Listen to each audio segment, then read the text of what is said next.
Hey fellow babies, welcome back to this week's Pachter Factor. I'm Michael Pachter, on Twitter at Michael Pachter. Hope you are watching this on Patreon real time as opposed to on YouTube a week late. If you're a Patreon patron, we appreciate it. It's not much. If you can afford it, it keeps these shows being produced. If you can't afford Patreon, please look at the link right below the YouTube description, or right on the YouTube description. You can connect your Twitch and Prime accounts. And if you do that, Amazon pays Shane $2.50. It doesn't take any effort from you. Click the link and it happens if you're an Amazon Prime member, and we get paid a little more so Shane can keep producing these things. First question from SIFTD from Pachter. Could you fill us in on anything about the Sony Take-Two purchase rumor since it originated from Wedbush? Well, it didn't originate from Wedbush, which is really a shame. I have a trader who I work with, trader meaning he trades stocks all day. I'm a broker. I work for a brokerage firm. We fulfill stock purchase orders and sale orders, and the guy who does the actual trades is called the trader. And Joel is super smart about games, and he cares about them, and we do a ton of business in video games. We're hearing that Sony is buying Take-Two. And so Joel said, who are you hearing it from? And they go, we've been hearing a lot of chatter, but meaning other traders are saying it. There is no source. So Joel does a morning write-up at 4:30 in the morning Pacific, and then another one, typically at 7 or 7:30 Pacific. So 1 2 hours before the market, one within an hour after the market opens. And he does his video game update, and he goes, Take-Two up on trading desk chatter of Sony buying Take-Two. Then he writes all caps, unconfirmed, and then he writes all caps with asterisks on either side, no source. Now that isn't Joel starting the rumor. Trading desk chatter means someone told it to him. Unconfirmed means we don't know if it's true or not. And no source means we're not it. We heard it from somebody else, and we don't even know who started it. So it's really just like a rumor that you hear.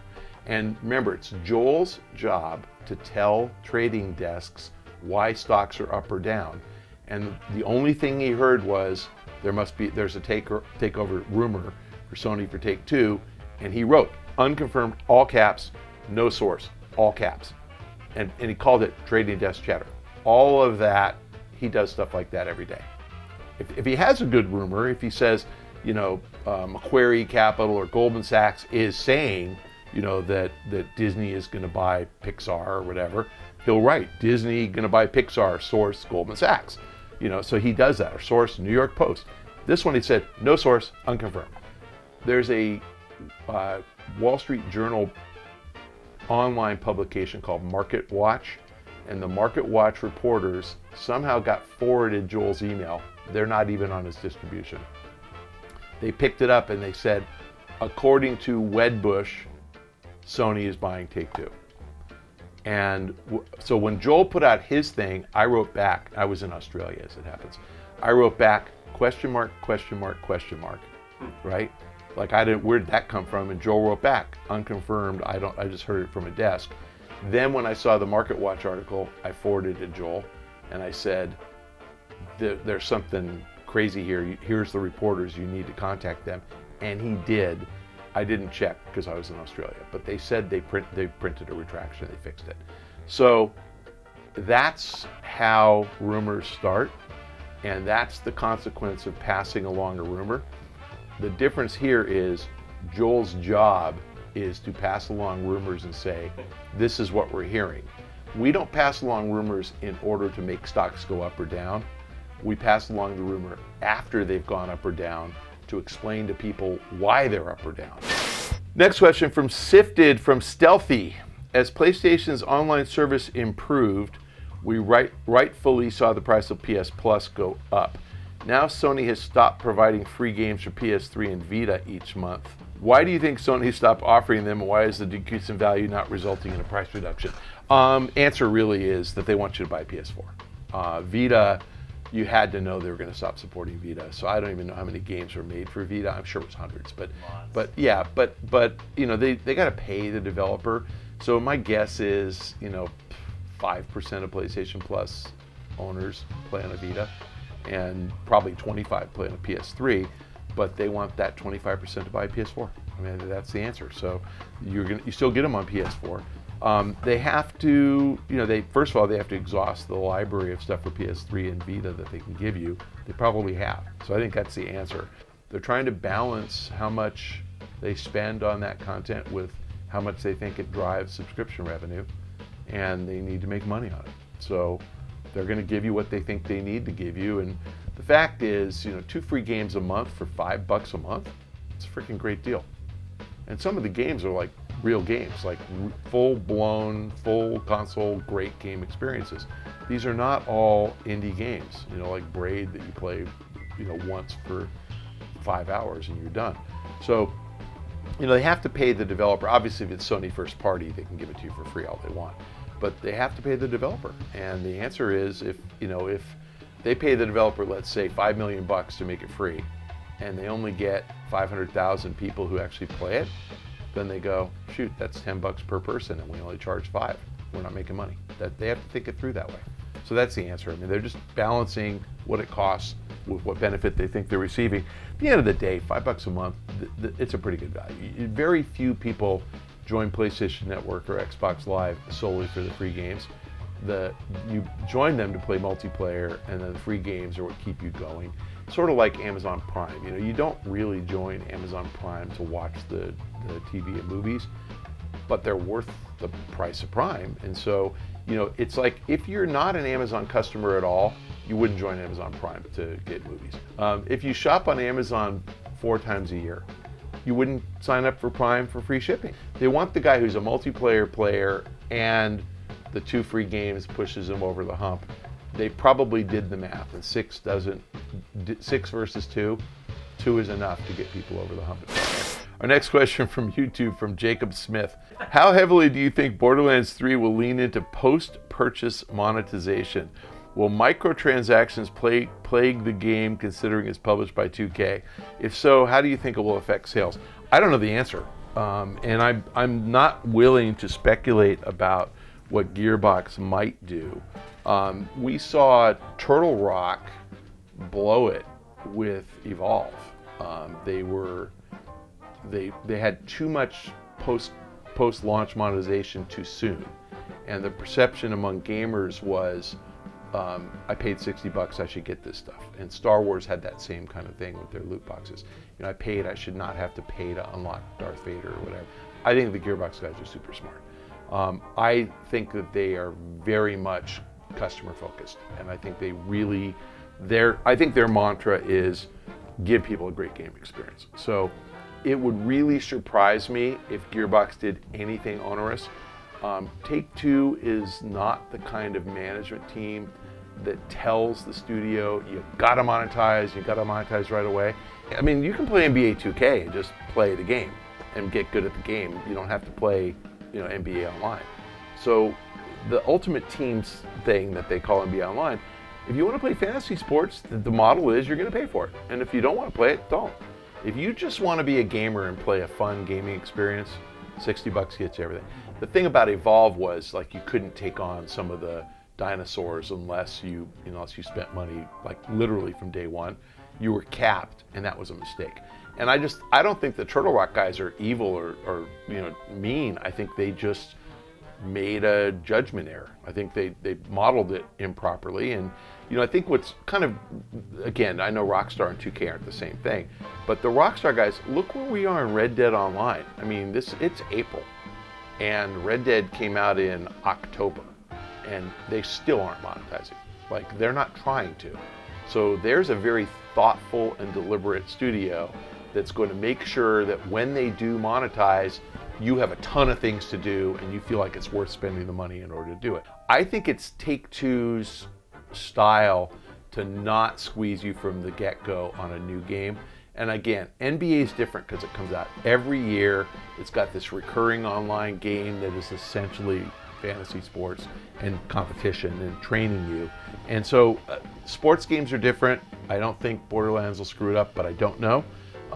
So I hope not. I hope that Borderlands comes out, is a great game and sells, the last one sold about 8.5 million in the first 12 months, that if you go by the company earnings releases.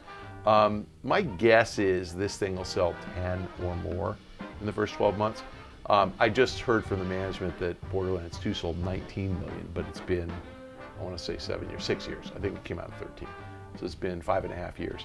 And it sold 19 million in 5.5 years. A lot of those at $20 3 and 4 years later, and they've had the handsome collection. They've come up with different ways to spin it.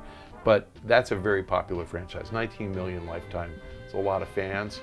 I think the people who bought it pretty much consistently liked it. This one, I understand, has got more worlds, more characters, more weapons. The last one had 500,000 weapon permutations, or 500 million, or 500 billion, I can't remember.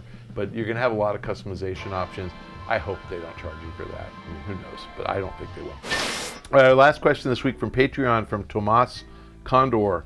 I got a physical copy of Sekiro Shadows Die Twice for £49.85 on Amazon, and the digital version is $59.99 on the PlayStation Store. Why is this? Oh, Amazon. Because Amazon used to have a deal where they cut the price of new releases, all of them, by 20%. So in pounds, 12 pounds, in the US, $12 on a $60, 60 pound game. On every game, if you pre-ordered it. And that number is not a coincidence. That 20% is exactly what we call the retail margin. So if you sell a game for $60, the retailer buys it for 48 and they sell it for 60. Amazon said, we are going to give up the $12 profit, and we're going to make zero profit if you're a Prime member and if you pre-order the game or you buy it within 2 weeks of release. So my bet is that you bought it within 2 weeks or you pre-ordered it. And that was really popular with consumers. Interestingly, there's a concept in the games world called minimum advertised price. And the publisher says to the retailer, in order for you to get games from us, in order for us to supply you so you can sell them, we require you to agree that you will not advertise a price below $60 for a certain period of time, typically a month, sometimes 2. And so Amazon, when they offered that 20% discount, couldn't advertise it. So nowhere on the page that you landed for Sekiro would it say 20% off. They would say price hidden, see price at checkout. They couldn't advertise it. But if you ordered it before you hit pay or buy or whatever, put it in your cart, when you went to checkout, before you hit checkout, it would say, we gave you a 20% discount. Publishers didn't like that. They couldn't enforce it legally because Amazon wasn't advertising. So what they started doing was they stopped providing Amazon with their stuff. The first guy to actually pull their content from Amazon really was Nintendo. And I think they're all back and they're good now. But there were periods of time right about when the Switch launched that Nintendo didn't even provide games to Amazon. Amazon would advertise them, say they're there, and if you tried to buy them, it would say, will be available in 3 to 6 weeks. Like they would advertise it, but they didn't have any copies. And this is really common. So serially, different publishers did the same thing, and Amazon changed the discount from 20% automatic on pre-orders to $10 and €10. That's why you're $49.85. So only 10 or 10 pounds, 10 off, not 20%, but $10 or 10 pounds. And only on selected games. And the games that tend to show up there are games where the publisher knows the game's bad. Now, I haven't looked lately, so I don't want to damage anybody's reputation. But I looked when that started happening. I don't think Sekiro's bad, but Sekiro's not a widely popular title. It doesn't have a broad audience, but they know it's a very narrow niche that's going to sell probably 3 million units in the US and Europe. And Amazon figures we can get more of that traffic if we give away our margin on that. So that one, it's not really Activision. Activision doesn't care. It's From Software, so Activision probably had nothing to say about it, and if From Software was willing to support that, great. But that's why. And so Amazon's the one who discounts on physical. PlayStation Store is like, nope, we don't do that. That's Amazon only. That's the answer. So it's a marketing thing. It's a profit deal. Amazon could care less about profits. It's only available to Prime members. So it's a discount in order to get you to join Prime. And so their whole model is some people will join Prime to watch movies. Some people will join Prime to watch, play video games. We have Twitch. We're going to try to link Twitch and Prime. Please do that. You're on Patreon, so you already pay us, so thank you. But tell all your friends. And by the way, you can do it too. You're on Patreon, but you can link your Twitch and Prime accounts since you've told me now you're a Prime member. But yeah, that some people will join for different reasons. And Amazon, my guess is that literally 10% of their game sales involve this discount. And so, it literally is costing them $10 on 10% of their game sales. So it's costing them $1 on average, and they don't care. Again, thank you for joining us this week. That's the end of this week's Pachter Factor. My fellow babies, if you can afford to follow us on Patreon, please do. If you can't and you're watching on YouTube, please click the link right below this video, and it'll tell you how to link your Twitch account to your Prime account. Easy to do. We get $2.50 a month, and Shane can keep making this show. If you can't do either because you're not a Prime member or you don't have enough money for Patreon and you are consuming this product, then you have to sit through the pain of following me on Twitter. You can follow me and then mute me and you won't see any of my tweets, but I still want to see the followers. So please, at Michael Pachter, follow Shane at Dinfire, follow SIFTD at SIFTD Games. Thanks for joining us. See you next week.